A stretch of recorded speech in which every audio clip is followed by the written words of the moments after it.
எங்கீங்க sir? இறந்தவர்களே இருக்கிறாங்க. என்னுடைய எடப்பாடி சட்டமன்ற தொகுதியில் 5600 பேருக்கு மேல இறந்தவர் இருக்கிறாங்க. எடுக்கவே இல்லை. பல ஆண்டுகளாக நாங்க எழுதி கொடுத்துக்கிட்டே இருக்கிறோம். யாரும் எடுக்கவே இல்லை. அது இப்ப பாருங்க, இப்ப 10,000 கரூர்ல நீதிமன்றத்துக்கு போய் 10,000 ஓட்டு நிற்கிறோம். இதை முறையா தேர்தல் ஆணையத்துக்கு அனுப்பிச்சோம். மாநில தேர்தலுக்கு, மத்தியத்தில் எதுவுமே இல்லை. நீதிமன்றம் போய் தான் அதை விசாரிக்கப்பட்டு தேர்தல் ஆணையத்துக்கு உத்தரவு போட்டு வீடு வீடாக 10,000. அதே மாதிரி ஆர்கே நகர்ல 31,000 ஓட்டு நீக்கியிருக்கோம். இப்போ டி நகர்ல நம்முடைய தலைமை நீதிபதிட்டு வரும்போது தேர்தல் ஆணையத்தை கேட்கும்போது எஸ்ஐஆர் வருது. அப்போ முறையா நாங்க வீடு வீடா போய் நாங்க சோதிச்சு யாரெல்லாம் இருக்கிறாங்க, யாரெல்லாம் இறந்தவர்கள் என்ற பட்டியல் நாங்க நீக்கிறோம் உறுதிமொழி கொடுத்துருக்காங்க. இப்படி எல்லா தொகுதியிலுமே இப்போது அனைத்து இந்திய அண்ணா திராவிட முன்னேற்ற கழகத்தின் சார்பாக சேர்த்தல் நீக்கல் பட்டியலை கொடுத்திருக்கிறோம். இப்போ எஸ்ஐஆர் வந்திருக்குது.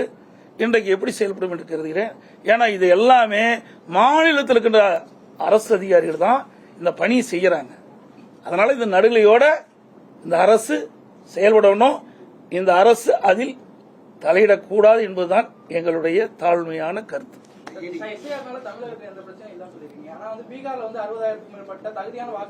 அது பீகாரை பத்தி எனக்கு தெரியாது சார். தமிழ்நாட்டை பத்தி கேளுங்க. நான் தமிழ்நாட்டில் வசிக்கிறேன் சார். அங்க நேர்மை நீங்க எப்படி தப்புன்னு கண்டுபிடிச்சீங்க? தப்புன்னு கண்டுபிடிச்சா நீதிமன்றத்துக்கு போனாங்கல்ல.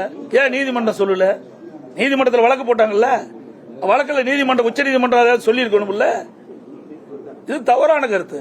நான் தமிழ்நாட்டில் இருக்கிற நடக்கின்ற சம்பவத்தை பத்தி தான் நான் சொல்றேன். ஒவ்வொரு தொகுதியிலையும் நிறைய இருக்குது. நாங்கள் எல்லாம் பட்டியல் போட்டு நீங்க அனைத்து இந்திய அண்ணா திராவிட முன்னேற்ற கழகத்தினுடைய PLA 2 நியமிக்கப்பட்டவர்களாம் அந்த பட்டியலை அந்த மாவட்ட ஆட்சியர்கிட்ட கொடுத்திருக்கிறோம். இப்போ எஸ்ஐஆர் வந்திருக்குது. இவர்கள் வீடு வீடாக சென்று ஆய்வு செய்கின்றார்கள். அந்த ஆய்வின் அடிப்படையில் ஒரு நல்ல ஒரு வாக்காளர் பட்டியலை தயார் செய்வார்கள் என்று நம்புகிறோம். ஒருத்தரை நீக்க முடியாது அப்படின்னு ஒரு தகவல் வந்ததுனாலதான் யாரையுமே நீக்காம விட்டுட்டாங்கதான் சொன்னாங்க. சரிங்க, 6 வருஷத்துக்கு முன்னாடி இந்த பிரச்சனை வரும்போது நீக்க முடியும் எலெக்ஷன் கமிஷன் ரைட்டுங்க. பிறப்பிறப்புல யார் பாக்குறாங்க? அந்த அதிகாரி இல்லையா? அதுதானே ரெவன்யூ டிபார்ட்மெண்ட் தானே அதிகாரிகள். அவருடைய எல்லா இதுவும் இருக்குது. அதே மாநகராட்சியில எல்லாம் இருக்குது, நகராட்சியில் இருக்குது. அதை வச்சு யார் இருந்தாலும் தாராளமா கண்டுபிடிக்கலாமே. இது ஒன்றும் பெரிய விஷயம் கிடையாது. என்ன ஒரு இடத்துல ஒரு 1000 ஓட்டு 1500 ஓட்டு இருக்குது. இப்போ தேர்தல் நடக்கும்போது ஸ்லிப் கொடுக்க போறாங்க. 3 நாள்ல ஸ்லிப் கொடுத்துறாங்க நேரடியாக வாக்காளர் பார்த்து.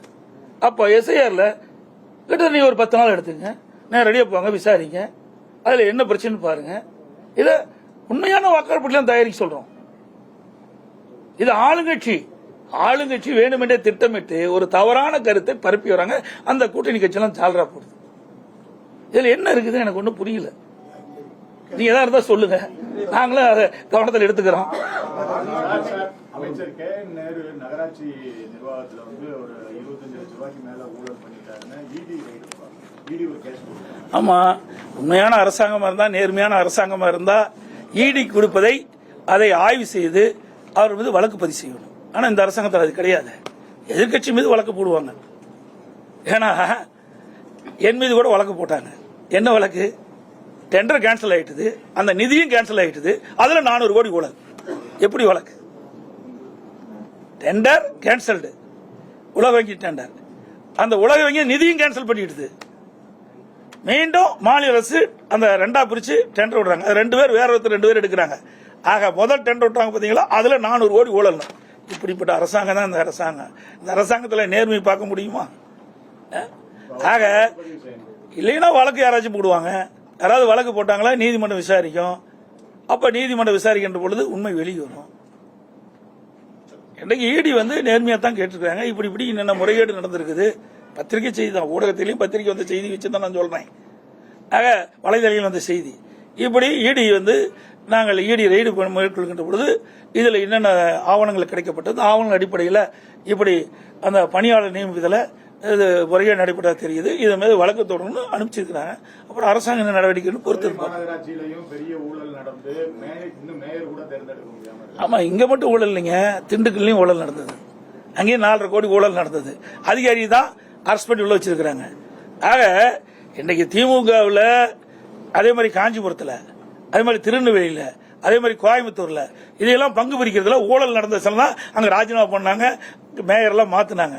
ஆக அனைத்து இந்திய அண்ணா திராவிட முன்னேற்ற கழகம் அடுத்த ஆண்டு ஆட்சி பொறுப்பு ஏற்ற பிறகுதான் எந்த மாநகராட்சி, எந்த நகராட்சி, எந்த பேரூராட்சி, எந்த ஒன்றியத்தில் என்னென்ன முறைகேடு என்பதெல்லாம் கண்டுபிடித்து மக்கள் வெளிச்சம் போட்டு காட்டப்பட்டு முறைகேட்டில் ஈடுபட்டிருக்கிற என்பதெல்லாம் சட்டப்படி நடவடிக்கை எடுக்கப்படும்.